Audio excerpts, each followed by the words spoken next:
Hello friends, स्वागत है आप सभी का एस क्लासेस में। आज की क्लास में हम पढ़ेंगे एग्जाम के पॉइंट ऑफ व्यू से बहुत ही इंपॉर्टेंट टॉपिक पोषक तत्वों के बारे में। चलिए सबसे पहले जान लेते हैं पोषक तत्व क्या होते हैं। पोषक तत्व जो है जीवों में विभिन्न प्रकार के जैविक कार्यों के संवहन के लिए पोषक तत्व जो आवश्यक पदार्थ होते हैं उन्हें हम पोषक तत्व कहते हैं। पोषण को पोषण क्या होता है? पोषण जो है जीवों की वृद्धि, विकास और संरक्षण के लिए आवश्यक सभी पोषक तत्वों का अधिग्रहण जो होता है उसको हम पोषण कहते हैं। मतलब सभी चीज़ें बराबर मात्रा में संतुलित मिलेंगी तो उसे हम पोषण कहेंगे। खाद्य को मुख्य 3 वर्गों में विभाजित किया गया है। पहला भाग है जो हमें ऊर्जा प्रदान करते हैं। दूसरा है जो शरीर को हमारे सही बनाते हैं, शरीर को बढ़ाते हैं। तीसरा है प्रतिक्षमता युक्त खाद्य पदार्थ, मतलब पहला ऊर्जा देने वाले, दूसरा शरीर सैष्टो खाद्य पदार्थ जो शरीर को सैष्टो बनाते हैं, तीसरा है प्रतिक्षमता युक्त मतलब जो हमारे शरीर की प्रतिरक्षा करते हैं। पोषक तत्वों को कितने प्रकार में रखा गया है? तो ऑस्ट्रेलिया के स्वास्थ्य विभाग के अनुसार पोषक तत्व 6 प्रकार के हैं। पहला हमारा कार्बोहाइड्रेट जो कि हमें एनर्जी देता है, लिपिड जिसको हम वसा भी कहते हैं, तीसरा है प्रोटीन, चौथा विटामिन, पांचवा खनिज, छठा जल। तो इस क्लास में हम इन 6 के विषय में पढ़ेंगे, तो आप सभी लोग लास्ट तक जरूर बने रहिएगा। सबसे पहले आइए जान लेते हैं कार्बोहाइड्रेट के बारे में। कार्बोहाइड्रेट ऊर्जा देने वाले खाद्य पदार्थों का एक वर्ग है। इसमें रासायनिक यौगिक कार्बन, हाइड्रोजन तथा ऑक्सीजन है। ये 3 चीज़ों से मिलकर बनते हैं, कार्बन, हाइड्रोजन और ऑक्सीजन। कार्बोहाइड्रेट ये कार्बनिक यौगिक हैं क्योंकि इसमें कार्बन है, और पाचन के बाद ग्लूकोज में ये परिवर्तित हो जाते हैं। ग्लूकोज ऑक्सीजन द्वारा ऑक्सीजनित होते हैं तथा शरीर को ऊर्जा प्रदान करते हैं। जब ग्लूकोज जो है ऑक्सीजन के साथ अभिक्रिया करता है तो वो ऊर्जा बनाता है, और ऊर्जा हमें ये एटीपी के रूप में मिलता है। कार्बोहाइड्रेट के स्रोत जो हैं वो प्रमुख स्रोत गेहूँ, चावल, मक्का, जई, शक्कर, गुड़, सूखे मेवे, दूध, आलू, शकरकंद, मांस, केला, रसदार फल इत्यादि हैं। कार्बोहाइड्रेट कितने प्रकार के होते हैं? तो ये 3 प्रकार के होते हैं, मोनोसैकेराइड, डाइसैकेराइड तथा पोलोसैकेराइड। इंपॉर्टेंट है। मोनोसैकेराइड में 3 होते हैं, ट्रायोस, टेट्रोस और हेक्टोस। चलिए मोनोसैकेराइड के बारे में जान लेते हैं। मोनोसैकेराइड जो है कार्बोहाइड्रेट का सबसे सरल रूप है जिसे जल अपघटन नहीं किया जा सकता है या छोटे कार्बोहाइड्रेट में विखंडित नहीं किया जा सकता है, मतलब सबसे सरल है, सबसे छोटा होता है। डाइसैकेराइड डाइसैकेराइड मानव पोषण में सुक्रोज, लैक्टोज तथा माल्टोज हैं, इनको हम डाइसैकेराइड कहते हैं। तथा पॉलीसैकेराइड क्या होता है? खाद्य में सबसे प्रचुर मात्रा में कार्बोहाइड्रेट, यह कई मोनोसैकेराइड अणुओं के मिश्रण से बनता है। ये जो हैं जल में अघुलनशील हैं। इनके टाइप्स कौन कौन से हैं? तो स्टार्च, ग्लाइकोजन, ग्लूकोज, काइटिन इत्यादि जो है ये पॉलीसैकेराइड्स हैं। कार्बोहाइड्रेट के कार्य क्या क्या हैं? तो कार्बोहाइड्रेट ये शरीर के ऊर्जा का मुख्य स्रोत है। वही स्टार्च के रूप में संचित जो ईंधन के रूप में कार्य करते हैं। कार्बोहाइड्रेट स्टार्च के रूप में हमारे शरीर में संचित होता है। यह जो है वसा को संचित खाद्य पदार्थ में परिवर्तित करके काम करता है, तथा यह आरएनए तथा डीएनए का भी एक घटक है। यह शरीर स्वास्थ्य गतिविधियों के लिए प्रोटीन को बचाने में मदद करता है, मतलब प्रोटीन को बचाता है, शरीर को एक्टिविटी करने के लिए एनर्जी देता है जिससे प्रोटीन बचते हैं। अब जान लेते हैं कार्बोहाइड्रेट की अधिकता या कमी से कौन कौन से रोग होते हैं।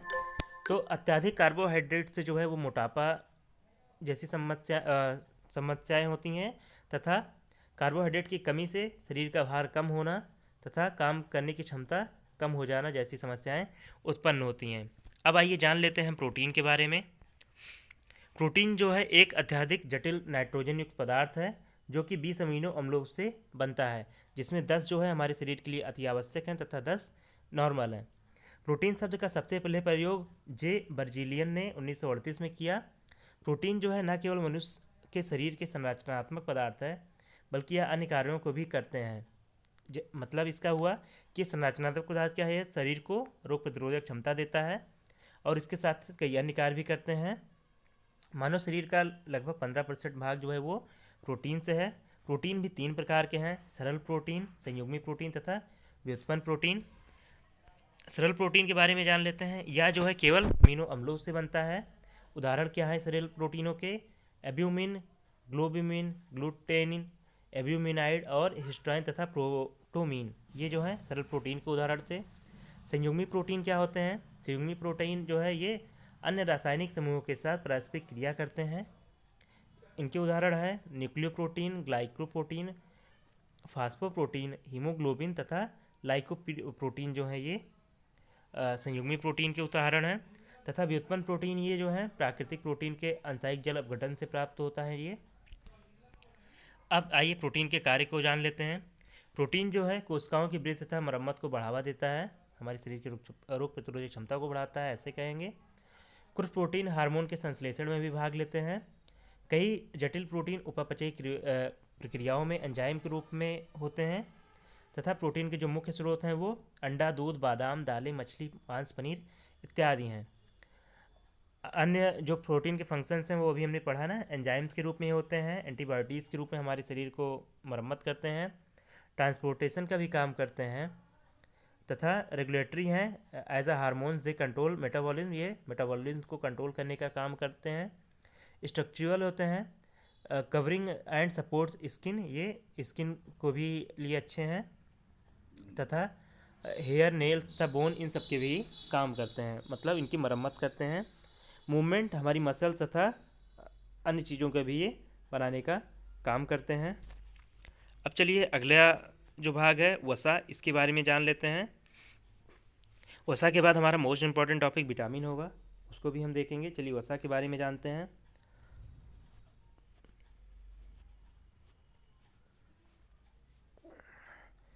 वसा जो है यह मुख्य खाद्य है जो कि शरीर को ऊर्जा देता है। सर्वाधिक ऊर्जा जो है वो वसा से मिलती है, लेकिन हमारा जो नॉर्मल ऊर्जा है वो कार्बोहाइड्रेट से ही हम लेते हैं।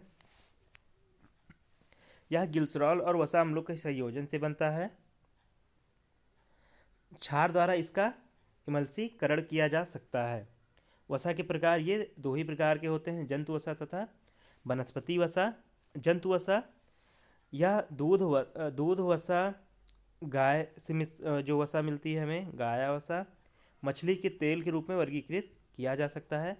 वनस्पति वसा ये दो प्रकार के होते हैं, सिंगल या एकल असंतरित तथा बहुअसंतरित। वसा के जो मुख्य स्रोत हैं वो दूध, पनीर, अंडा, मछली, मूंगफली, नारियल का तेल तथा जो भी अन्य तेल हैं वो भी वसा के स्रोत हैं। वसा के कार्य क्या क्या हैं? शरीर को ठोस प्रकार से ये ऊर्जा देता है, सर्वाधिक ऊर्जा। यह शरीर की गर्मी को त्वचा के नीचे जमा होने से रोकता है। यह खाद्य पदार्थों का स्वाद को बढ़ाता है।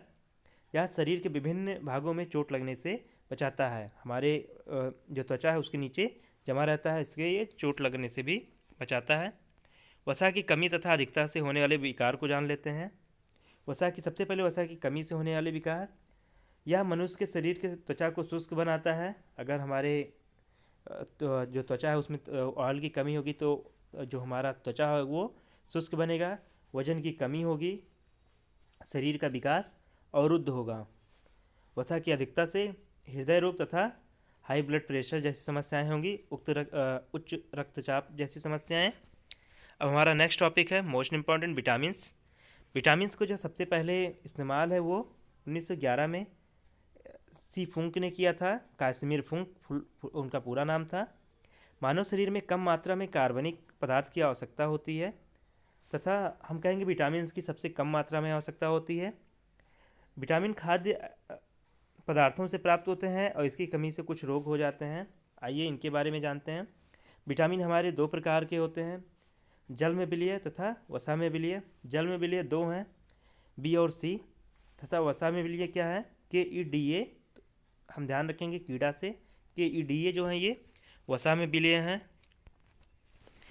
आइए अब जान लेते हैं विटामिन्स के जो है वैज्ञानिक नाम तथा उनसे होने वाले रोग तथा उनके प्रमुख स्रोतों के बारे में।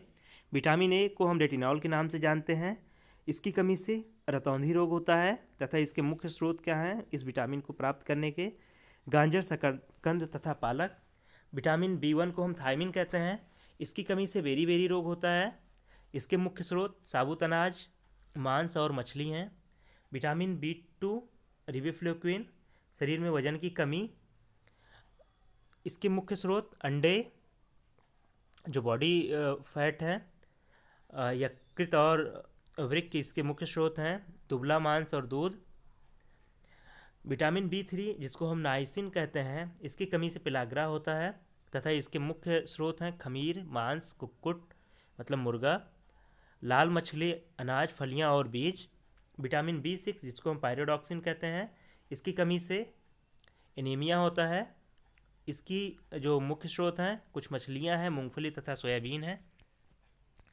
विटामिन B7 को हम बायोटिन कहते हैं तथा विटामिन H भी कहते हैं।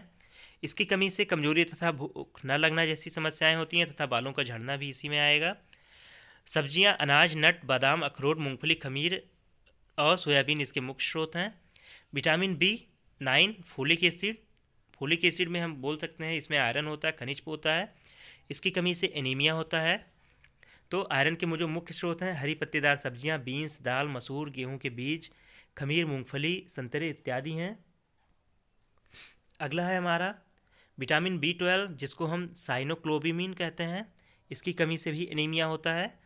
और मांस, कुक्कुट तथा मछली इसके मुख्य स्रोत हैं। विटामिन सी जो है एस्कॉर्बिक एसिड, इसकी कमी से स्कर्वी होता है। तथा स्ट्रिस फल तथा संतरे, नींबू, आंवले इसके मुख्य स्रोत हैं जो खट्टे फल हैं, नींबू प्रजाति के भी हम कहेंगे। विटामिन D कैल्सीफेरॉल इसका वैज्ञानिक नाम है। इसकी कमी से सूखा तथा अस्थि जैसा रोग होता है तथा धूप इसका मुख्य स्रोत है, सूर्य का प्रकाश। अगला है विटामिन E, इसको हम कहते हैं टोकोफेरॉल। इसकी कमी से जनन क्षमता में कमी होती है तथा इसके मुख्य स्रोत जो हैं वो गेहूं के बीज, सूरजमुखी, कुसुम और सोयाबीन का तेल, सूरजमुखी के बीज, बादाम, मूंगफली, मूंगफली का मक्खन इत्यादि। अगला है विटामिन K जिसको हम कहते हैं फ्लोकिनोन। इसकी कमी से रक्त के थक्के नहीं जमते हैं तथा हरे पत्तेदार सब्जियां विटामिन K को प्राप्त करने के मुख्य स्रोत हैं। विटामिन के कार्य जान लेते हैं। यह जो है उपापचयी क्रियाओं में आवश्यक हैं।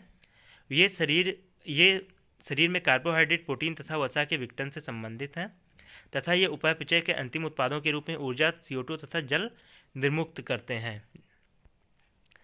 ध्यान रखिएगा 10-20 टाइप के अमीनो एसिड होते हैं जिसमें हमारे शरीर को 10 ही की आवश्यकता होती है मुख्य रूप से। अगला है हमारा खनिज, ये भी मोस्ट इंपॉर्टेंट है। इससे भी अब बहुत से क्वेश्चन हमारे पूछे जाते हैं। खनिज एक अकार्बनिक लवण है, इसमें कार्बन्स नहीं होते हैं।